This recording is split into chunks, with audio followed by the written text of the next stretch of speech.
Hi, and welcome to Early Retirement Roadmap, the show where I help you prepare for and thrive in early retirement. Now, you can't just ask, do I have enough to retire? You also have to ask, enough for what level of retirement? Because there's a huge difference between a retirement that's just barely covering the bills and a retirement where you can handle curveballs, say yes to the fun stuff, and actually feel fulfilled.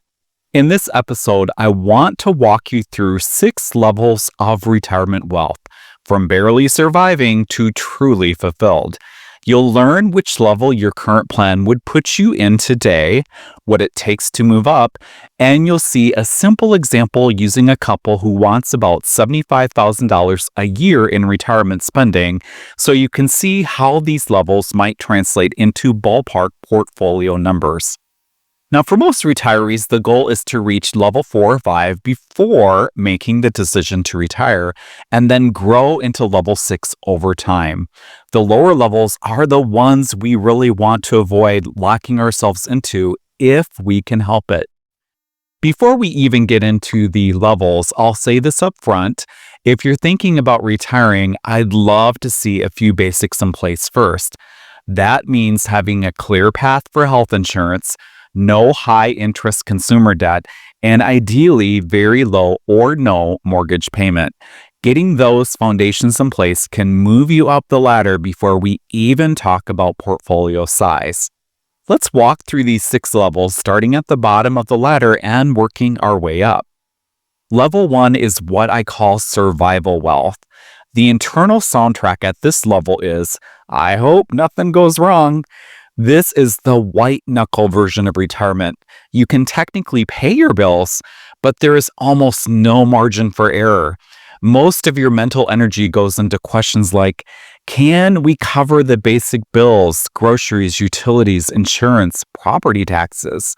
What happens if the car dies or we need a major home repair?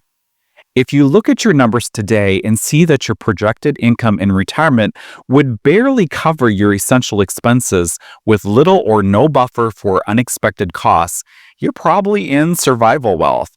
You may also feel like you're counting on everything going mostly right. Markets, health, maybe a spouse's job situation, just for the plan to work. People often end up here if they're forced into retirement by a layoff or a health issue, or if they retire early without really running the numbers and only later realize how tight things really are. At survival wealth, your priority is to move toward level 2 as soon as realistically possible. If you're still in the planning phase, that might mean delaying retirement a bit, or planning a phased or part-time transition into it. It can mean reducing big fixed expenses, things like housing and vehicles and debt, and focusing on building even a small cash cushion so every surprise doesn't feel like a crisis. If you're already retired and recognize yourself in level 1, it might mean looking at part-time or seasonal work that's sustainable, or exploring options like downsizing or even relocating to lower those big ongoing costs. And again, the goal here is not perfection. It's simply to get out of survival mode and into something more stable. That brings us to level 2, which I call stability wealth. The feeling at this level is the basics are covered as long as I stick to the plan. You've done enough math to know that as long as you follow the plan, the essentials are taken care of. You can cover housing, food, utilities, insurance, and basic transportation. There's probably a little room for fun, but not a ton of flexibility. At this level, you might feel okay day to day, but you're still nervous about larger surprises like medical events, big home repairs, or adult kids needing help. You might find yourself asking, can we afford this for anything that's outside of your core spending? Your plan works on paper, but it feels somewhat fragile. At stability wealth, the question becomes, what would it take to move toward level 3 or ideally at least level 4? While you're still working, this might mean increasing savings, especially into taxable accounts and cash, so you've got more flexibility in early retirement. It might mean cleaning up any remaining debt or other big fixed payments now so they're not hanging over you later. 1 or 2 extra years of work can sometimes bump you an entire level all by itself. If you're already retired at level 2, the focus is on dialing in a realistic, written spending plan so you know what you can safely spend without guessing, and then intentionally build in some small, planned, fun spending so that you don't feel deprived and then blow the budget. You can also look for some modest levers, like some part-time work, room rentals, or a smaller home that can give you more margin. Stability is far better than survival, but for most retirees, it's not the end goal. We'd at least like to reach level 3, comfort, and ideally level 4, security. So level 3 is comfort wealth. Here the sentiment sounds like we're good as long as life stays mostly normal. This is where many traditional retirees land. Day-to-day life feels pretty good. You can travel, you can eat out, you can spoil the grandkids a bit. You're covering your needs and consistently funding your wants. But there's still the quiet caveat. We're fine as long as nothing massive goes wrong. Big what-ifs like market crashes, long-term care needs, or major support for family members still sit in the back of your mind. You may not have fully stress tested your plan. It's more of a gut feel situation. You know roughly what you spend and roughly what comes in, and it seems okay. At Comfort Wealth, the next step is to start preparing for the security level by asking what would it take to move from the comfort level to the security level. Before retiring, this might mean build a really great cash buffer, a sleep at night fund of at least 2 years of basic expenses. And for many early retirees, having closer to 3 years of core expenses set aside feels even better. Historically, a lot of market downturns and recoveries have played out over roughly 2 to 3 years. And that kind of runway can keep you from having to sell investments at bad times. It might mean making a rough plan for big future costs like cars, roofs, or major home projects.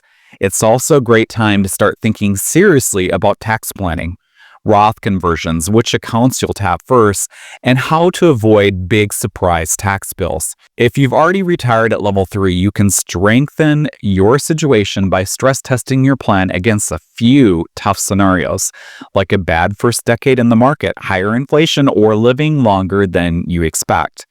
You can adjust your investment mix so you're taking an appropriate amount of risk, not too much, not too little, and clarify which discretionary expenses you'd cut first in a bad year. Just having that cut list of things you'd pause or dial back can dramatically lower anxiety because you know in advance how you'd respond if something goes sideways. For many retirees, comfort wealth is livable, but the point where you really start to relax is level 4. Level 4 is security wealth, and this is the first level I'd call an ideal target for retirement. The internal message here is we can handle curveballs. At this level, you don't just have a plan that works if everything goes fine. You have a plan that's resilient. Typically, you have multiple sources of income, Social Security, of course, when it starts, maybe a pension, withdrawals from your investments, maybe even some part-time work that you actually enjoy. You've got a reasonable cash buffer so you're not forced to sell investments at the worst possible time. By this point, the big foundational pieces we talked about earlier, health insurance, housing costs, and avoiding high-interest debts are done and gone, and you've set aside money for those big occasional expenses like major home repairs. Emotionally, security wealth feels like if something goes wrong, we may have to adjust, but it's not going to blow up our retirement. You have a decent sense of what you can spend each year, even in less than perfect markets, and you're drawing from different accounts in a tax-aware way. You're reasonably comfortable saying yes to meaningful spending, trips, experiences, helping family in measured ways without a constant undercurrent of guilt. For retirement planning, aiming for level 4 means focusing less on hitting some magical net worth number and more on building flexibility. That usually looks like having a mix of account types, taxable, traditional retirement accounts, and Roth accounts. So you can manage taxes more effectively, keeping your fixed expenses at a manageable level, and building a runway of safer assets like cash, short-term bonds, or CDs, etc., to cover several years of core expenses. It also means modeling different retirement dates and spending levels to see where your plan becomes resilient instead of fragile. If you're already retired and close to level 4, you can fine-tune your withdrawal strategy to smooth out taxes and avoid big jumps. And you can consider using simple guardrails, that is, spending a bit less after a really bad market year and giving yourself permission to spend a bit more after strong years. From here, the next jump is less about survival and more about freedom. Level 5 is freedom wealth. Here, the main filter for decision shifts from can we afford this to does this fit the life we want? You still care what things cost and you still run the numbers, but money has moved further into the background instead of driving every choice. At this level, you might say yes to a bigger trip without weeks of agonizing, or choose to move somewhere that fits your lifestyle, even if it's slightly more expensive because your plan can support it. You can give to kids, grandkids, or causes you care about without constantly worrying you're undermining your own security, but you still check in with the plan and make sure it fits within your guardrails. You also have the freedom to say no to more work you don't want or to financial requests that don't fit your boundaries. Moving from security to freedom usually involves getting very clear on your enough number, deciding what you most want to say yes to, travel, time with family, hobbies, and generosity, and then giving yourself permission to spend on those things once you know the plan is solid and you've built in some margin for surprises. Finally, level 6 is fulfillment wealth. The big shift here is that you're not just free to make choices that fit your life, you're largely free from money worry itself. As long as you're not doing anything reckless, you trust that your plan works and that you can live the retirement lifestyle you want. This level has much less to do with spreadsheets and much more to do with how your life actually feels. At fulfillment wealth, your life is not revolving around the worry about money. And in fact, you don't really worry much about money anymore. Day to day, it looks like strong relationships with family and friends, a real sense of purpose through volunteering, mentoring, creative work, or part-time work, but only if you love it, traveling and enjoying life without money worries because you have a steady sense of peace around your finances. At this level, your money is fully in service to your life and you're actually living the life of your dreams the portfolio was built to support, which is really the point, right? So how do you actually use these 6 levels? The first step is to be brutally honest about where your current plan would put you. Not where you hope you are, but where you actually are once you factor in your savings, spending, debt, health insurance costs, and the retirement age you're targeting. Are you in survival, stability, comfort, security, freedom, or fulfillment? The second step is to ask, what would it take to move up just one level from where I am? If you're in survival, maybe that looks like trimming back big fixed expenses, building a small emergency fund, and exploring some part-time income. If you're in stability, it might mean paying off debt, intentionally adding some fun spending, and strengthening your retirement income plan. If you're in comfort, it probably means building a cash buffer, stress testing your plan, and shoring up your protection against other major risks. From security to freedom, the work is clarifying what enough means for you, tightening your tax strategy, and deliberately saying yes to experiences that matter. And from freedom to fulfillment, it's about investing more in health, relationships, purpose, and contribution. The third step, especially if you're still in the pre-retirement or early retirement planning window, is to use this as a targeting system, not a report card. Now, I know some of you are probably thinking, okay, Mike, this all makes sense in theory, but what does this actually look like in numbers? The thing is, your numbers are dependent on a number of variables. For example, where you live, whether you have a pension or not, how much you want to spend, your lifestyle, and so forth.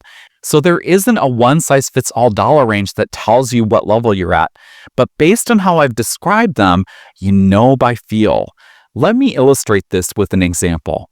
Let's say we've got a couple who wants about $75,000 a year in retirement spending. Their house is paid off and they don't have any high-interest debt. In that kind of scenario, if they only had enough saved that they'd need to pull well over 5% a year from their portfolio to hit that $75,000 target, that's going to feel more like level 1 or 2, survival or stability. The plan works only if everything goes right. If they built up enough that they're in the ballpark of, say, $1.5 to $1.8 million, that might start to feel more like level 3 comfort. They can probably support that $75,000 lifestyle, but big shocks could still throw things off. If they're up closer to around $1.9 to $2.3 million or more, that's where for a lot of people, it starts to feel more like level 4 or even level 5 territory, assuming the rest of the plan is solid. At that point, their withdrawal rate is lower, the odds of the money lasting are better, and there's more room to handle curveballs and still say yes to the fun stuff. Now, these are not hard cutoffs, and I wouldn't get hung up on whether you're at 1.8 versus 1.9 million. The point is to see how the same desired lifestyle can feel very different depending on how big a bite you have to take out of your portfolio each year. For many people looking at retirement, the realistic aim is to avoid locking yourself into levels 1 or 2 if you can possibly avoid it, and to structure things so you retire at level 4 or higher. And finally, remember that time is a form of wealth too. Retiring a bit earlier at level 4 with more years of health and energy can be more valuable than working yourself to level 5 or 6 and having fewer healthy years to enjoy it. If this helped you to see where you might land today, follow this podcast to catch my next episodes and let others know about this podcast show, and leave a positive review to help promote it as well. And I'd greatly appreciate it if you do. Also, before I leave you, I've got a couple of freebies to share you can download. First, I have a checklist called 12 Must-Do Steps to Retire Sooner and Smarter. It offers a quick, practical guide to retiring early. You'll find a link to it in the description or show notes, depending on the platform you're listening on. Second, if you plan to be on an ACA plan for next year and you need help estimating your modified adjusted gross income that your premiums are based on, or you want to be able to closely monitor your MAGI next year so you don't lose any ACA subsidies, or you can use this to simply estimate your taxes during the year, as it will also calculate your adjusted gross income too, download my free MAGI Calculator Excel template. There's a link to it in the description or show notes. And when you're not on the go, check out my Early Retirement Roadmap YouTube channel and go to mikeupland.com for all of my media. Well, that's all for today. Thanks so much for listening. And until next time, take care and make the most of today.